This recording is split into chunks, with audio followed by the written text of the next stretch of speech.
Hello Cyril, hello Laurent, merci de venir à la Stammtisch. Allez, je vous offre un petit 7-up, c'est offert, en hommage au 7-1 contre Ambry. Cyril, je te sers quoi d'autre? Salut Lyndon, eh ben écoute, moi je prendrais bien un Bacardi Fora. C'est noté, Laurent, Après c'est il faut un peu se calmer, hein. Mets-moi un petit Forster Citron. c'est commandé, j'arrive dans 5. La Stammtisch, proposée par le Journal du Jura. Bienvenue dans la Stammtisch, votre podcast dédié à l'actu du HC Bienne avec à l'aile droite, Laurent Kleissel, responsable des sports au Journal du Jura. à l'aile gauche, Cyril Pache, journaliste à Sport Center. et moi-même Lyndon Viglino, responsable de la fréquence francophone de Canal 3, la Stammtisch épisode 4, c'est parti.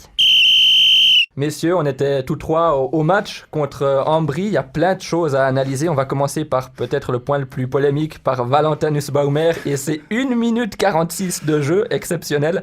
Il avait pas l'air très très content en sortant du vestiaire évidemment. Et selon toi, Laurent, tu l'as marqué dans le JDJ du jour, c'est une sorte de punition pour Valentin? Je parlerai pas de punition, hein. On est dans un contexte de sport professionnel.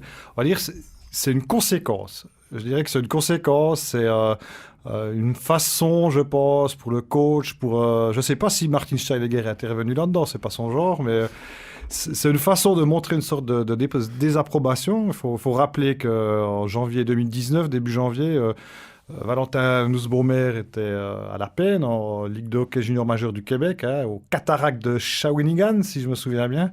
Et que le HC Bienne, pour le rapatrier, avait cassé le contrat, avait fait casser son contrat avec la franchise québécoise et avait dû payer une certaine somme, autour des 20 000 francs, si je me souviens bien, pour rapatrier Valentin Nussbaumer. Alors, je pense maintenant qu'il y a quand même... du côté du club, on se dit pourquoi investir du temps de glace sur un jeune qui va partir, et en plus un jeune qui, c'est pas comme s'il avait déjà fait 5 buts et 5 assists, un jeune qui au niveau de la feuille de marquage n'est pas encore, feuille de pointage dans le jeu n'est pas encore, ne domine pas vraiment, donc il y a pas de raison de se dire pourquoi former un joueur pour le HC Davos la saison prochaine. Mais justement, on peut voir le problème dans l'autre sens. Il n'avait pas beaucoup de temps de jeu en ce début de saison, pas beaucoup de responsabilités. Autant aller voir ailleurs. À son âge, il faut jouer. Bon, alors moi, je pense qu'il y a une surévaluation du joueur de tous les côtés. C'est-à-dire, déjà du côté du HC Bienne, qui a fait une erreur, qu'il a peut-être vu plus beau et plus près de jouer en National League qu'il ne l'était vraiment, parce qu'il n'avait que 19 ans, puis il arrivait de Ligue Junior, ça c'est la première chose. Et surtout du côté de Valentin Nussbaumer, où c'est quand même depuis tout jeune, on lui dit que ça a un talent générationnel, ça a des meilleurs joueurs de sa génération. Son agent pousse aussi là derrière. Il y a tout un contexte aussi qui fait que le joueur peut-être se situe dans sa tête à un autre niveau que son niveau effectif. Donc il y a peut-être un décalage à ce niveau-là, et puis ça donne qu'au bout d'un moment, le joueur n'est pas content, il va voir ailleurs, et puis le club n'est pas content, donc il ne le fait plus jouer. Son agent qui est Gaëtan Voisard. Cyril, tu partages cet avis? Ouais, tout à fait. Mais c'est là qu'on voit que ces transferts en courte saison, c'est toujours un peu à double tranchant, surtout si on n'est pas un joueur vraiment dominant ou établi. C'est clair que si c'était un joueur clé de l'équipe, même s'il avait signé ailleurs, il jouerait beaucoup, ça changerait rien, même s'il s'était engagé ailleurs. Là, il est un peu dans une position justement où le club peut se permettre de le laisser de côté, sachant qu'il va partir bientôt, et puis pour donner la priorité à d'autres jeunes, hein. Je pense que ça peut se comprendre. Après, j'espère pour lui que ce ne sera pas le cas et qu'il pourra quand même continuer quand même à avoir un temps de glace qui est correct. Mais je ne serais pas non plus surpris si d'autres jeunes passent devant lui maintenant jusqu'à la fin de saison. Et en plus, il y en a pas mal des jeunes qui promettent. Il y en a 3 des Biennois qui vont participer aux mondiaux U20 si tout se passe bien. Il y a encore un cut. Il y a qui? Il y a le Neuvillois Jérémy Berchi, fallait que je le place.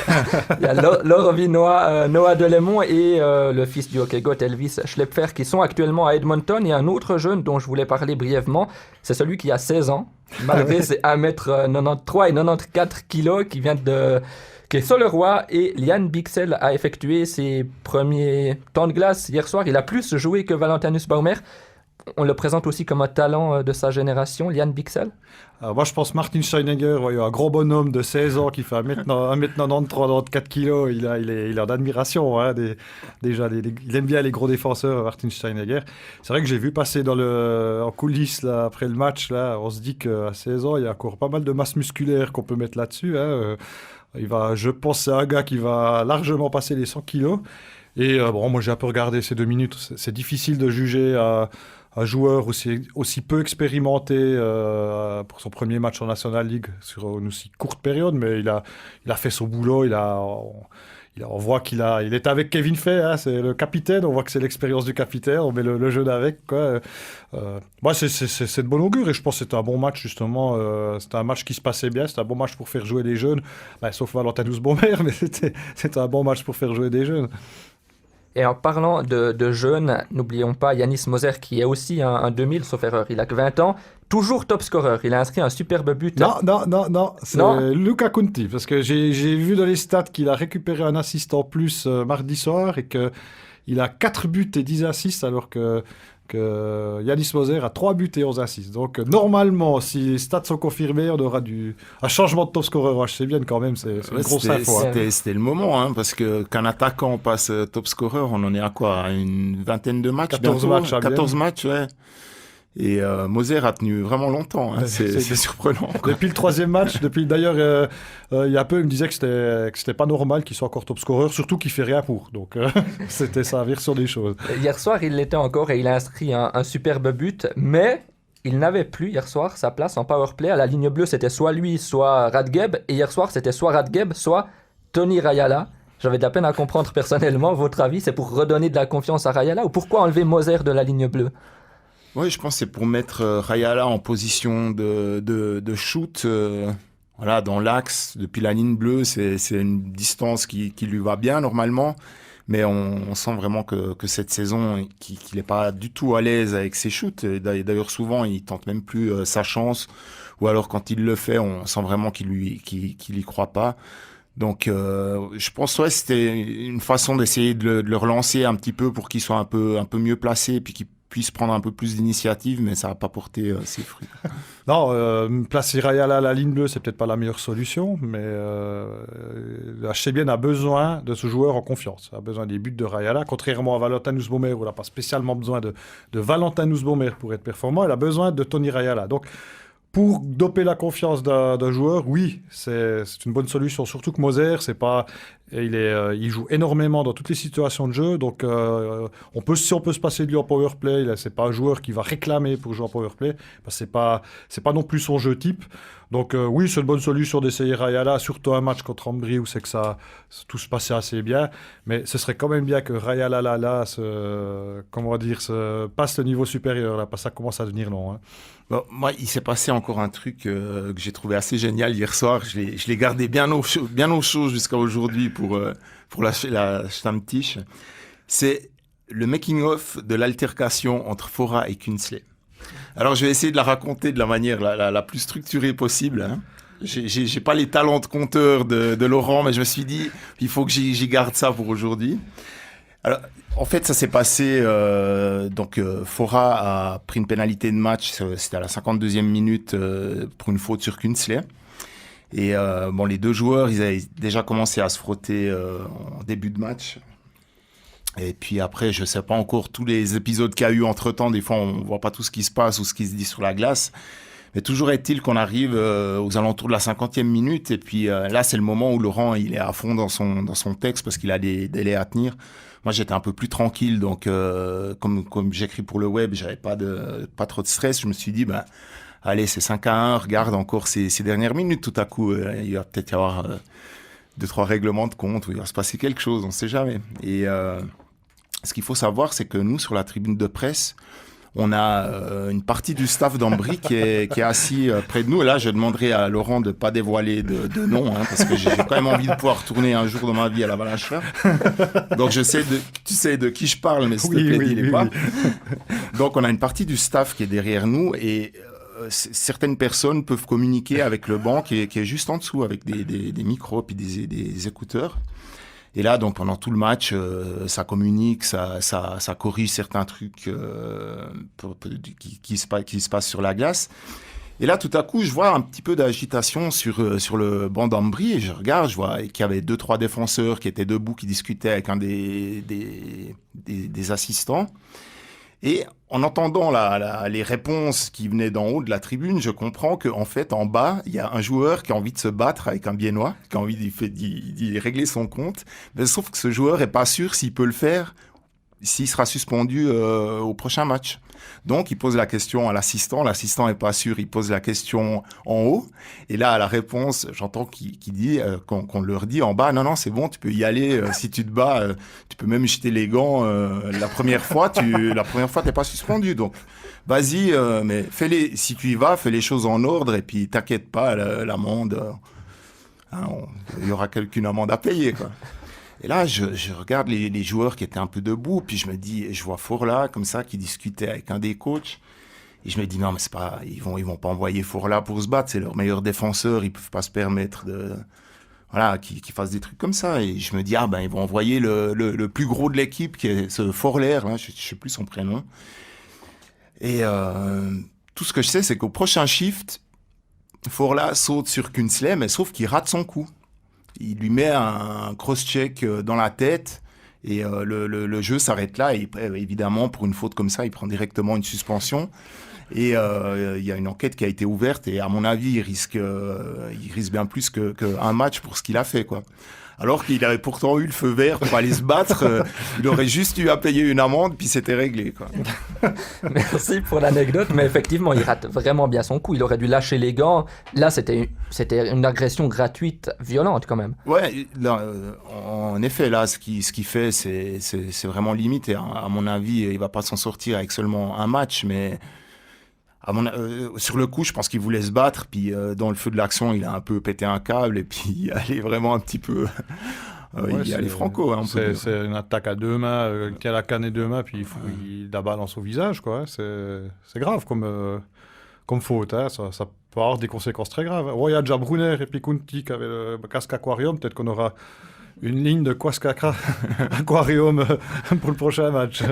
Effectivement, procédure ouverte, 1, 2, 3, 4, 5 matchs, on les découvrira bientôt. Laurent, je voulais te parler du directeur sportif, Martin Steinegger, quelqu'un que t'aimes beaucoup. T'as passé une journée dans la peau de Martin Steinegger, on t'écoute.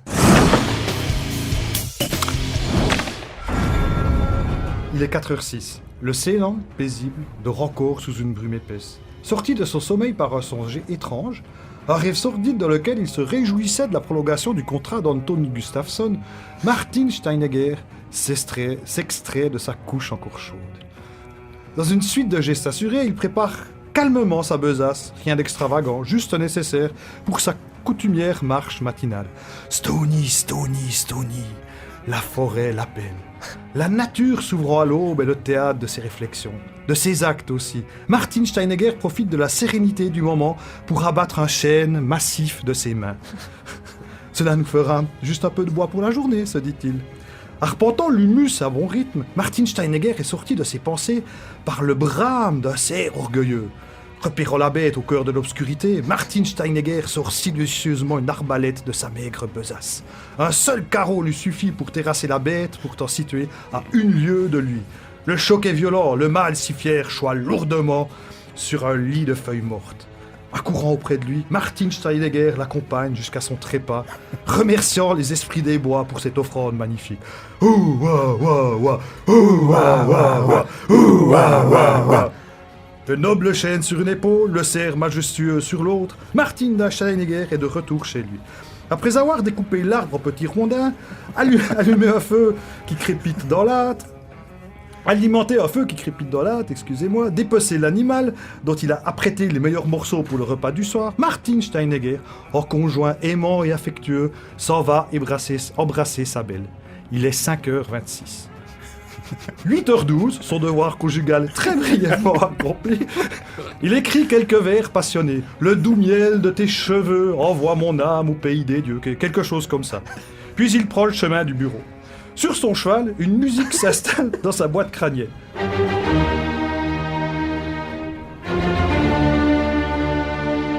Serait-ce Beethoven ou Mozart, passant la main dans sa longue chevelure brune et soyeuse, ajustant sa redingote? Il n'hésite qu'un instant. Ah, mais c'est la symphonie numéro 5, Allegro con brio. Ah. s'esclave-t-il. Arrivé au secrétariat de la rue de la Gare, sa journée de travail peut enfin commencer. Il est 8h32. Après avoir réparé la photocopieuse, changé le tonnerre de l'imprimante, détartré la machine à café, convaincu les agents de Luca Conti, Beat Forster et Jason Fuchs d'accepter des prolongations de contrat pour beaucoup moins d'argent, échangé une blague très drôle d'ailleurs, avec Daniel Villard à propos du début de saison de Schalke Nourfir, accordé 1, 2, 3, 4 interviews, il prend la route pour la Tissot Arena, désireux de voir le fruit de son labeur s'ébattre joyeusement sur la glace. Réparation de la rollbar, rien de bien grave, juste une bête fuite d'huile, installation de nouveaux supports publicitaires, aiguisage de patins, cellule de soutien psychologique pour Tony Rayalalala, Martin Steinegger enchaîne une journée tout à fait ordinaire, presque ennuyeuse.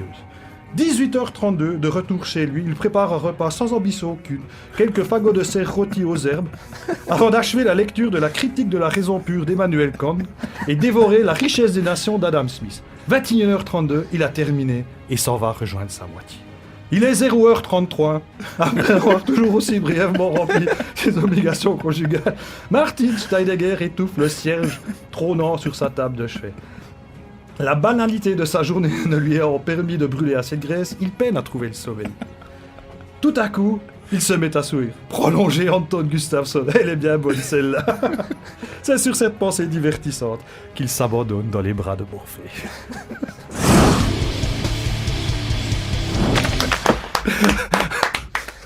Bravo, merci Laurent. Est-ce que par hasard t'as caché un scoop dans cette chronique Jason Fuchs prolonge? Non, j'ai rien caché du tout. J'ai rien caché du tout. Je suis plus, comment dire,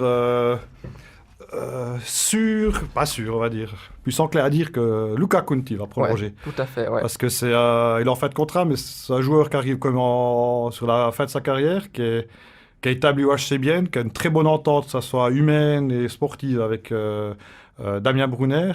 Et je vois mal Conti aller voir ailleurs pour plus d'argent. Donc moi, je pense que c'est un dossier qui va se régler assez rapidement, Luca Conti. Et Beat Forster, à mon avis aussi, c'est pas... Je ne vois pas aller jouer ailleurs à 37 ans. Je pense que c'est un gars qui peut encore tirer quelques années, même s'il a un début de saison difficile. Ces deux joueurs-là, moi, je les vois bien rester. Fuchs, c'est un autre dossier. C'est un autre dossier. On avait parlé de Kunti à l'épisode 2. Il nous avait confié se sentir bien dans le Seeland. Il n'a aucune raison de partir. On voulait aussi parler de la Coupe de Suisse dans ce podcast. Cyril, tu étais au match Ajoie contre Berne. Victoire des Bernois. C'était le dernier match d'Ajoie dans l'histoire de la Coupe de Suisse. La compétition va disparaître. Tant mieux ou bien quel dommage? Alors, la compétition, oui, va disparaître sous sa forme actuelle. Selon un confrère que j'ai croisé à Ajoie, qui me disait que les clubs de Swiss League prévoyaient de mettre sur pied une nouvelle Coupe de Suisse avec des invitations pour des clubs de National League qui ne seraient pas engagés en Champions League. Donc ça pourrait être une variante d'avenir. Après, oui, sous la version qu'on connaît avec justement le souvenir du triomphe à Joulot cette année au mois de février contre Davos. C'était une page qui s'est tournée. Il y avait personne. Un match à huis clos, il n'y avait pas cette ambiance de coupe, on va dire. C'est aussi pour ça que Ajoie n'a pas réussi à se transcender pour battre un adversaire supérieur comme il l'avait fait par le passé. Je sais qu'il n'y a pas beaucoup de gens qui ont mon avis, mais moi j'aime bien cette compétition, cette Coupe de Suisse. C'est quand même dommage de voir ça disparaître. Le système était peut-être pas assez en point, convaincant pour être pérennisé. Moi, je pense qu'en fait, la Coupe de Suisse, moi j'aimais bien, c'est le premier tour. Parce qu'il y avait moi, je me souviens je sais quoi, c'était 2015, je crois, la première édition de la nouvelle version. Il y avait Franche-Montagne, Bienne à Seigneur-Légier, patinoire, 1200 spectateurs, guichet fermé. Bienne avait gagné 12-1 ou 11-1. Et je me souviens de la bagarre devant le vestiaire, la bagarre verbale entre deux joueurs que j'apprécie beaucoup, Michael Rottenmund et Fabrice Monvray, parce que Fabrice Monvray avait marqué le but franc-montagnard d'un tir de la ligne bleue, d'un tir du poignet de la ligne bleue, et Rottenmund, qui est quand même un gros bonhomme, était devant le gardien. Puis lui, donc le but a été donné à Membré, mais Rotenmund assurait qu'il avait dévié. Donc en fait, ils n'en avaient rien à faire de la défaite, c'était de savoir qui avait marqué le but. Puis ça, c'est des belles histoires de Coupe de Suisse.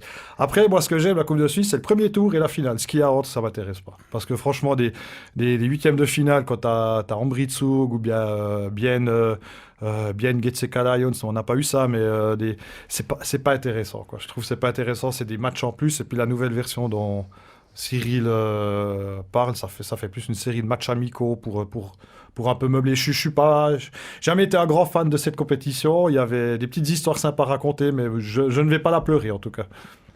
Justement, des petites histoires sympas avec des joueurs qui ont peut-être, comme là, avec Franche-Montagne, pas réussi à percer et qui peuvent quand même affronter leur idole une fois dans leur carrière. Il y a des émotions aussi avec Ajoie. Compétition qui va, en tout cas sur sa forme actuelle, disparaître. Messieurs, on va passer aux questions des fans qui nous ont posées principalement sur Facebook, cette fois-ci avec Chuck Morris. Qui t'a écouté, Laurent, attentivement lors de l'épisode 2, sauf erreur, où tu disais que selon toi, Samuel Kreis n'avait plus de marge de progression, était arrivé à un maximum, et il demande quid de Yannick Radgeb. Ah non, Radgeb, il y a Radgeb, c'est... Yannick. non, mais Radgeb, il est plus jeune déjà, il est beaucoup plus jeune. Et on peut pas comparer ces deux joueurs totalement différents, quoi. Kreis, c'est un joueur qui a assez limité. En fait, c'est un package où c'est qu'il sait un peu tout faire, mais il est un peu limité partout. C'est-à-dire qu'il va, je pense, à mon avis, faire une très belle carrière en National League. Il a fait un peu d'équipe de Suisse quand il était jeune. Je pense que c'était plus pour voir un petit peu ce qu'il avait dans le coffre que vraiment il donnait la chance d'aller faire les championnats du monde ou je ne sais quoi. Il a rendu bien service au HCBN, mais moi je trouve que c'est un joueur qui ne progresse plus depuis la saison passée, depuis en tout cas 2 ans, il est toujours au même niveau. Radgeb, moi je pense le jour où c'est qu'il aura vraiment stabilisé son jeu entre ce qu'il doit faire défensivement puis ce qu'il peut faire offensivement, mais on a le nouveau Petteri Numelin. Mais Radgeb, on en rigole des fois quand on le regarde jouer, mais alors soit dans 3 ans il est en NHL ou soit il est à Langenthal en Swiss League. C'est un peu ça, parfois il navigue un petit peu entre les extrêmes, mais en effet il a plus c'est un joueur qui est plus racé, qui a plus de caractère, qui a une qualité qui est très forte, quoi. C'est à l'offensive, tandis que Kreis c'est beaucoup moins marqué, il a souvent tendance un peu à surjouer, quoique ces derniers temps je l'ai quand même trouvé mieux que... Enfin, il me plaisait beaucoup plus que d'habitude. C'est peut-être depuis qu'il a signé à Zouk, ça l'a... Il se sent peut-être libéré. Je pense que Kreis, le fait qu'il y a l'avènement de Moser, qui prend énormément de place maintenant, il y a Radgeb aussi qui prend beaucoup de place. Il a beaucoup moins de prérogatives. C'est vrai qu'il y a 2 ans, c'était le gars à la pointe du power play au HCBN. Et puis, s'il y a surtout un élément du jeu où il n'est pas bon, c'est le power play. Donc, c'est vrai qu'il a moins de responsabilités. Puis peut-être ça lui fait aussi du bien. Il peut plus se concentrer sur ce qu'il doit faire. C'est vrai qu'au niveau du jeu, plus proprement dit, moi je le trouve bien, mais il ne faut pas s'attendre à ce qu'il soit mieux que ce qu'il donne maintenant, quoi. Tsou a engagé un bon joueur, fiable, pour la National League, mais bon, ils ont engagé, on ne sait pas, normalement. Mais ce n'est pas une perte, un trouble qui restera béant dans l'effectif de HCBN. Bon, après, il faut quand même toujours le remplacer. Et puis, c'est vrai que c'est pas sûr que le HCBN ait les moyens de trouver un équivalent, quoi. Avec un Slovaque qui viendra à pied, un Danois qui viendra à la nage, t'en fais pas, il y aura de quoi faire, quoi. La prochaine question, elle est toujours sur notre page Facebook, la Stammtisch Fab Lutte, qui demande: est-ce que le départ des joueurs NHL va permettre au HCB de revenir au classement? Je me permets de tourner un peu autrement cette question, Cyril. Il y a déjà eu des départs. Thornton est parti de Davos, Gaëtan Haas part de Berne. Quelles sont les équipes les plus pénalisées par ces départs, selon toi? Comme ça, de tête, j'ai pas l'impression qu'il y a énormément d'équipes qui vont être pénalisées. Les 2 noms que tu viens de citer... c'est aussi des équipes qui n'avaient pas non plus tout bâti autour de ces joueurs, sachant très bien qu'ils allaient repartir. Si une équipe peut être pénalisée par un départ d'un joueur pour la NHL, ça pourrait être Lausanne avec Denis Malgin. Pour l'instant, Svoboda affirme que Malgin devrait rester, mais c'est pas encore certain. Parce qu'il a un contrat à Toronto, lui. Il a un contrat à Toronto, et si si Lausanne voulait acquérir le contrat de Malgin définitivement, il faudra encore que Malgin passe au ballottage en NHL, donc il peut toujours être choisi encore par une autre équipe. Et voilà, pour l'instant, il est à Lausanne, mais je pense que c'est l'équipe qui pourrait être le plus touchée en cas de départ. Et on passe à la dernière question de Fab Luth. Il nous demande tout d'abord de parler de ce nouveau règlement avec les 10 étrangers. Je pense qu'on en parlera dans un prochain épisode. Mais il demande à toi, Cyril, est-ce que tu étais plus tranchant en tant que joueur ou maintenant en tant que journaliste ? Donc, j'imagine qu'il faut que je prenne cette question de travers. Alors, moi, personnellement, je ne peux pas répondre. Je vais laisser ce plaisir à Laurent, qui aura sûrement quelque chose à dire là-dessus. Mais... Bah, contrairement à Richard Littner avec Fribourg, j'ai jamais vu Cyril charger lourdement un journaliste slovaque dans une salle de presse. Après, on est à Bratislava ensemble l'année passée. Donc, non, c'était un joueur, on va dire... C'était un joueur engagé, Cyril. C'était pas un joueur vraiment de sale coup, mais qui aimait bien, on va dire, qui aimait bien ce hockey old school où c'est qu'on peut un peu se permettre de donner des petits coups en passant, un petit coup de qui passe, un petit coup de canne par-ci par-là. Mais il y avait énormément de joueurs comme ça. Bien, il y a quand même toute une lignée de... Quand on pense à Serge Meyer, Martin Steinegger, c'était... alors, les petits sales coups, là, oui, il y en avait. Mais sale joueur, non. Sale joueur, non. Ouais, dans un mauvais soir, j'aurais pu faire du fora comme mardi. Mais... pas de sale coup en tant que journaliste. Mais jamais avec méchanceté. Jamais avec journalisme, comme journaliste, je vous conseille là, le jeudi tous les 2 semaines, je crois, là, ça, sur le matin.ch, sa chronique Hockey Inside, c'est... Voilà, là on retrouve on retrouve un peu le Cyril Pache joueur. Agressif et offensif. Et messieurs, j'ajoute une dernière question. Il y a eu cette arrivée de Constantin Komarek pour pallier l'absence de Ulström. Ulström qui est revenu au jeu contre Ambry. Maintenant, il pallie plutôt l'absence de Lindbom qui est avec l'équipe de Finlande. Restera pas. Vous savez quelque chose ? Non. Il a joué 2 matchs, franchement. Et c'est difficile à l'évaluer. Hier soir, il était un peu... contre Ambry, il était un peu transparent. On n'a pas beaucoup vu. J'ai vu une ou deux accélérations. On voit qu'il a un petit bon coup de patin. Après, c'est les attaquants autrichiens. Ils aiment bien... ça me fait penser à des étrangers de Ligue B. On va jouer offensivement. Le retour à domicile dans la base, devant son propre gardien, c'est toujours un petit peu plus long. Après, savoir s'il restera jusqu'à la fin de la saison, il y a une question d'argent, il faut aussi voir le niveau, il faut voir ce qu'il demande. Si c'est un joueur qui espère peut-être avoir un contrat en National League la saison prochaine, il va peut-être rester pour la saison pour une bouchée de pain. Il y a plein de questions qui sont ouvertes. Mais pour le moment, sur les 2 matchs que j'ai vus de lui, j'ai aucun... C'est un honnête joueur. Il n'est pas moins bon, plus fort que Fabio Offer, par exemple. Donc, j'attends de voir ça un peu sur la longueur, sur quelques matchs. Tu avais écrit, c'était son but, de venir jouer en Suisse. Mais en tout cas, s'il le prolonge, l'argument, ouais, mais il ne nous coûte rien, c'est pris en charge par l'assurance, ça ne marchera plus. Les finances, c'est ça qui va faire aussi pencher la balance, Cyril ? Ouais, certainement. Après, moi, par rapport au contingent d'étrangers, j'ai surtout noté le retour d'Ulström hier. Moi, c'est un joueur que j'aime beaucoup. J'aime bien son style et tout. Maintenant, la question qui se pose, c'est à quel point il est bien remis de sa commotion, et puis s'il pourra retrouver son niveau d'avant, qui était quand même... assez impressionnant, je trouve, avec une moyenne de 1 point par match, on peut presque dire, depuis qu'il est à Bienne. Il a fait une vingtaine de matchs, sauf erreur, la saison dernière, et plus d'1 point par match. Ulström, qui n'est pas le joueur choisi pour le quiz final. Je vous l'ai dit au match contre Ambry que j'ai choisi un joueur actuel du HC Bienne pour ce quiz. On découvre tout de suite qui c'est.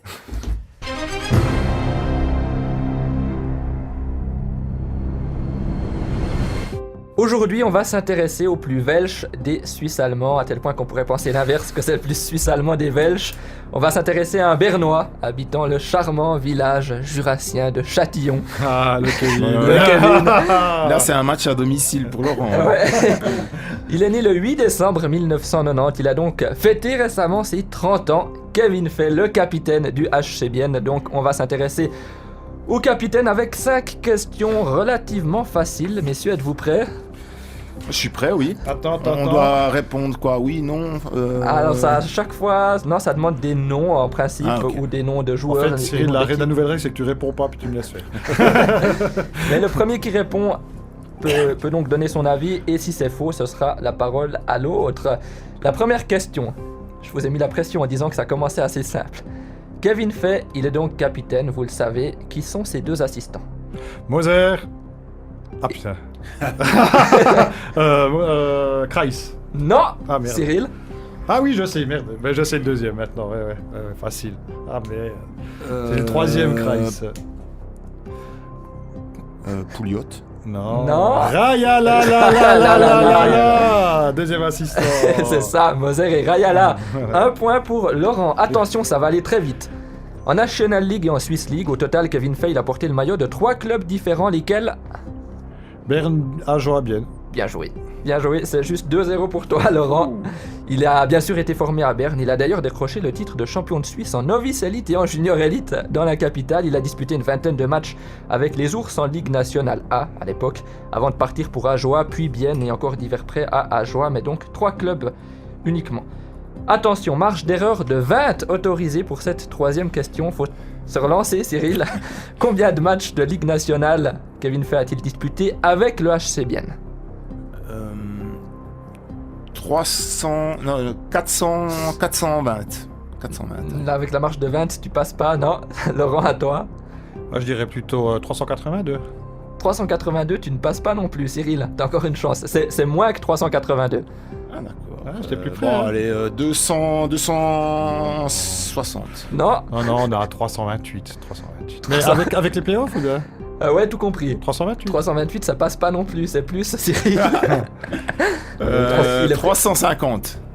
tout juste. 350 contre Ambry. C'était son 350e match avec le HC Bienne. Bravo, félicitations. Il a dépassé 2-1. Il a dépassé les 345 de Gaëtan Haas. Il s'approche des 374 de Martin Steinegger. Cyril Page, combien de matchs Il est 14e, Kevin Fay au classement. Cyril, tu es 4e de ce classement avec, tu sais combien de matchs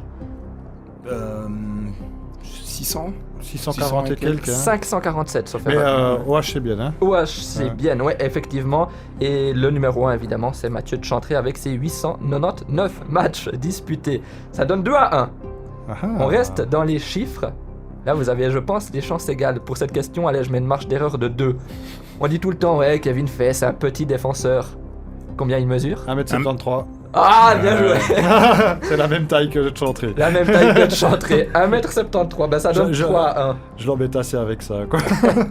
Mais bien vu, au centimètre près. On termine, allez, une question qui offre la victoire. Cyril, t'as toutes tes chances. Mais bon, elle est assez sévère. C'est peut-être la seule question difficile, vraiment difficile de squeeze. Mais Laurent, tu les as tous listés dans le JDJ du 25 septembre. T'as donc un petit avantage. Bah alors, faut que Laurent me laisse répondre en premier, là. On fait ça. Alors, d'accord. Cyril, cite-moi dans l'ordre tous les capitaines du HC Bienne au 21e siècle. Il y en a 6. Ça a commencé avec... Il a fait jusqu'en 2002. Serge Meyer. Non, bien avant. Ok, good. Non, avant.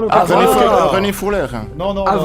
Avant, les deux que tu as cités, oui, enfin les trois que tu as cités, mais un tout gros avant. gars bien lourd. Sven Schmid. Sven Schmid, oui, jusqu'en 2002. Ensuite, Cyril, c'est... Fourler. Non, d'abord... Serge Meyer. D'abord Kevin Schlepfer, 2002-2003. Suivi par Fourler, tu l'as dit, Serge Meyer, Chantré. Et Kevin Fay. Voilà, c'est les 6 capitaines. On y met un point pour le... On va dire qu'on a égalité sur ce quiz. T'as encore des questions là C'était tout pour ce quiz. Alors moi j'en ai une pour vous deux, parce Vas-y. qu'il a une particularité, notre ami Kevin. Donc il est...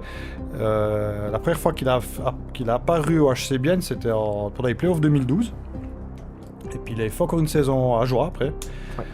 Et il a une particularité, c'est que 2 années d'affilée, il était le partenaire du dernier match en défense d'institutions du hockey suisse. 2 années d'affilée. Alors, qui sont ces institutions du hockey suisse? Alors, Martin Rauch. À Joie, oui, en 2011. Et Martin Steinegger. En 2012, ouais. Comme il m'a dit, j'enterre les dinosaures. Il m'avait dit à l'époque. Voilà, bravo. Bon, il compte pas celui-là. Hein. Il compte pas. Allez, bravo Laurent, t'as fait 3 points, 1m73, tu connais sa taille par cœur. Merci messieurs, c'était le 4e épisode de la Stammtisch. N'hésitez pas à réagir à ce podcast sur les réseaux sociaux. On peut nous écouter maintenant partout, normalement sur Spotify, Apple Podcast, Google Podcast. On a notre page Facebook et Twitter de la Stammtisch. N'hésitez pas non plus à nous envoyer vos questions sur les réseaux sociaux. Bye bye. Ciao tout le monde. Salut, à bientôt. C'était la Stammtisch, proposée par le Journal du Jura.